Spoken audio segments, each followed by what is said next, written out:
Hello mga kapwa ko kasari, good morning, good morning. Another day, another sharing na naman ako sa inyo mga kapwa ko kasari. So lalabas muna ako at aking ipapasilip sa inyo kung ano itong gusto kong i-share na naman sa inyo na another business. So ito nga pala yung itsura sa labas, napakainit talaga mga kapwa ko kasari dito sa amin. Heat index is 42 degrees. So, ayan mga kapwa ko kasari, napakalaking tulong talaga yung ibinigay ng GTI na tarapal dito sa aking tindahan. Tignan nyo. Ayan, hindi pumapasok ang init. Hindi naiinitan yung mga paninda ko dito sa labas, kagaya ng mga damit doon na nakasabit-sabit. Kung wala yung tarapal, talagang mainit dyan na parts. At saka itong tarpaulin ng Selecta Ice Cream, napakalaking tulong din. So ito nga pala mga kapwa ko kasari ang gusto kong i-share sa inyo, itong aking mga tsinelas business. Kung makikita nyo, ayan, ang pangit ng tignan. Talagang bungal-bungal na hanggang sa dulo, ayan, hanggang sa taas.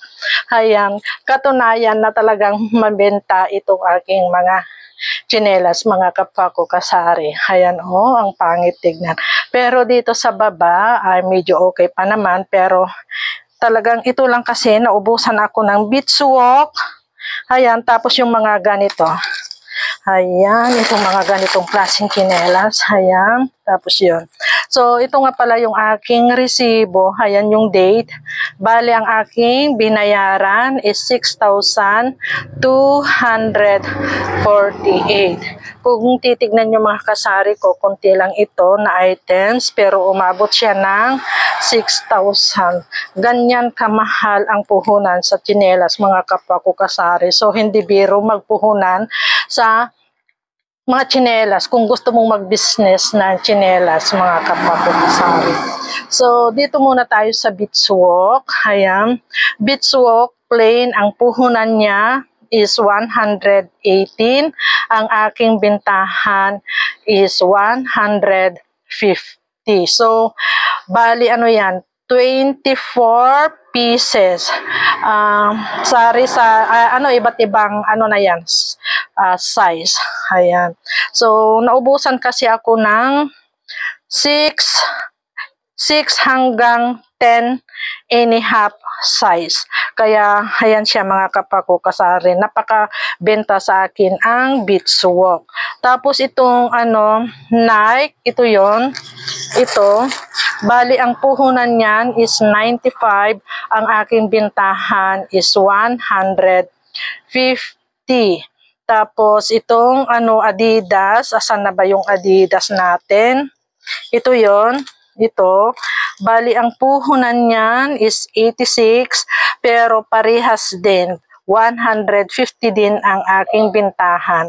At ang ayan, 100, Nanyang ito yon.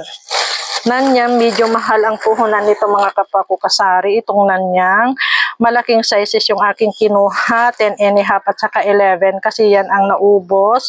Bali ang puhunan ng Nanyang is 185. Ang aking bintahan is 250. Tapos kumuha din ako ng scarf. Ito yon. Scarf, ang puhunan niya is 220. Tapos itong panyo, ito, kumuha ko ng panyo na pang babae, handkerchief, pang lalaki isa. So, bali ang puhunan niyan is 200. Ayan. So, bali 400 lahat itong dalawa. So, hindi ko pa alam kung magkano ang aking bintahan dito sa panyo. Pero dati ang bintahan ko dito is 25 ang isang piraso. So, ewan ko lang dito sa scarf. So, ito lahat yung nabili ng 6,248 na tsinelas mga kapwa ko kasari. So, ngayon, pagkatapos kong mag-pricing, ako na ay magdi-display. Talagang napakapangit ng tingnan mga kapwa ko kasari. So, yan lang muna mga kapwa ko kasari ang aking may share na naman sa inyo ngayong araw. Happy selling na lang po sa ating lahat. God bless us and bye! Thank you for watching. Sharing is caring.